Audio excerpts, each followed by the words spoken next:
స్వామి మధ్యాహ్నం భోజనం మా ఇంట్లో ఏర్పాటు చేసేసాను, వెళ్తారండి. భోజనం అనకూడదు భిక్ష కనీసం అవును కదా స్వామి, ఇక మీదట ఇవన్నీ తెలుసుకోవాలి. సరే టైం అయిపోతున్నది, వెళ్దాం రండి స్వామి.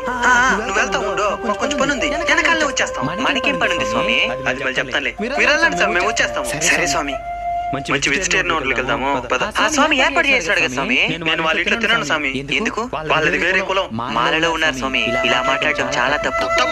నేను వాళ్ళ ఇంట్లో తిన్నాను, వాళ్ళ పూజ కూడా రాను. మాల వేసుకునేది మనలోని దుర్గుణాలు జయించడానికి. అలాంటిది మాల వేసుకున్న తర్వాత కూడా ఇలా కులపిచ్చి జీవిస్తే ఆ అయ్యప్ప స్వామి కూడా క్షమించాడు.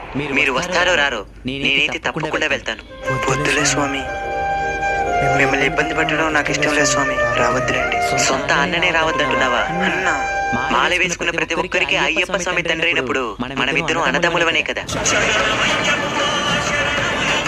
నేను వస్తున్నాను స్వామి.